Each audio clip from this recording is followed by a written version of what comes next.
All right. So the Celts are widely known throughout Europe, obviously. A lot of people think of them as just the Irish, and the Scots, and the Welsh left over, but actually had influenced all of Europe at one time, or had spread throughout Europe.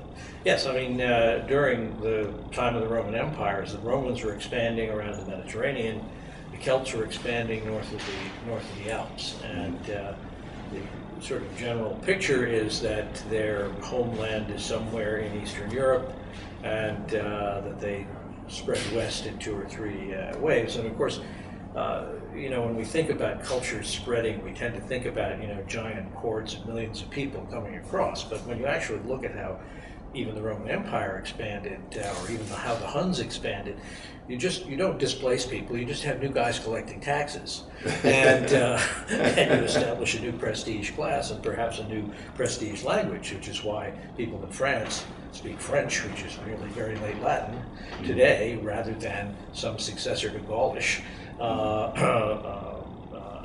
of which survive.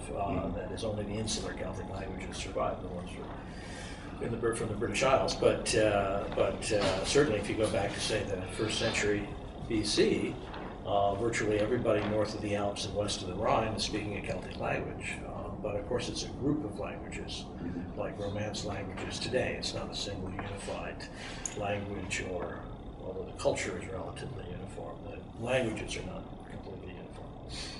One of the big myths about the Celts, or at least the big stories about them, is that they scared the Roman legions because they would fight totally naked. Yeah. Is there any truth to that? Well, that comes from one account of the Battle of Melia in 225 BC, and they're describing a group of Celtic warriors called the Gaisatai, the spear guys, who are kind of cognate to the Norse berserkers, people who put on bear shirts. And you find these in India, you find them in ancient Greece. These are sort of castes of young warriors who, many of whom either believe they turn into animals or fight naked, and they may have been doping themselves up with something, who knows? But it has a cultural value in that these guys are dedicated to be this kind of warrior. But it also has a kind of practical value. If you're fighting with a man, you might intimidate him or convince him that he's better off not fighting. If you're fighting with a bear, there's no point in arguing with him because he's just going to fight until one of you wins. And I think that this is part of this sort of warrior culture. The Romans, being very practical people, in the description of the Battle of Melia, said that they thought that the reason that they fought without clothes was that they didn't get their clothes caught on the brambles, and so on and so forth, which may have been true, but I hardly think that would be the adequate explanation. I think it does have to do with a kind of intimidation. These are crazy people, and they're not going to give up. Sort of like the man on the street of New York City with a shopping cart. Yeah, it's the easiest way to protect yourself is to walk down the street that way.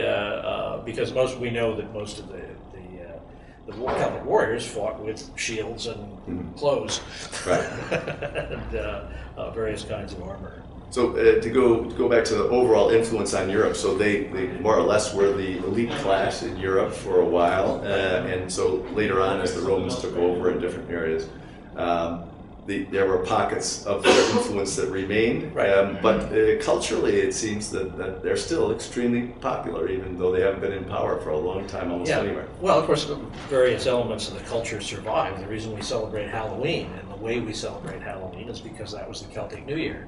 Mm-hmm. And nobody knows this now in America except a handful of people, but the reason we don't why do you do trick-or-treating? Because it was the New Year, the time when a crack between the ears when people from the other world could get into this world. So if somebody comes to your door, you bribe him to go away. You don't let him into your house. You do things like bobbing for apples, which is a prediction game. Whoever gets the first apple will be the first to get married or something like that. This is a New Year's thing. So the source of many of these, number one, the date of Halloween. Mm-hmm. We have one ancient Celtic calendar in which this date is November 1st, the date we would call the eve of November 1st, is marked as the New Year celebration. So, so that's one hangover. Another one is throwing coins into water. I have a picture of a standing pool, decorative pool at the Luxor Hotel in Las Vegas, which is full of pennies and quarters and so on and so forth. In Las Vegas, you could say this is for luck, but why in do people do this for luck in malls? Yeah. I don't think so. It's because the Celts threw votive objects into water sources, which they worshipped, and we have in La Tène in Switzerland at the end of Lac Neuchâtel. We've taken 2.5 tons of votive objects out of that one place. Over 400 years, they ritually dumped swords and shields and plates and so on and so forth, made out of gold and silver, into to worship the source of that spring, the goddess who was the source of that spring. And we're still throwing coins. We're still throwing coins. And people don't do that in Africa. People don't do that in China. People only do that where there's a Celtic substrate culture or there are Celtic immigrants. And is that the source of the King Arthur legend with the sword coming up out of the water, or is there? We really don't know what the source of that is. Yeah. The Arthurian legend is highly complex, and it's pretty late. I mean, we don't really get it articulated until Geoffrey of Monmouth in the 12th century, which from some perspectives is late. It's been suggested, in fact, that the motif is borrowed from a group of Roman mercenaries on the wall. They were mercenaries. They're part of the Roman army. They're Sarmatians from southeastern Europe, from the steppes, and they did have a ritual where they worshipped a sword and a stone, and that motif may have come from there. But of course, in medieval Irish legend, we have the hero Fergus has a famous sword called Calico, which is the ultimate philological ancestor of Excalibur as a name. So these sort of folk motifs are deep. Varied and deep. Very deep, yeah. And obviously still very influential.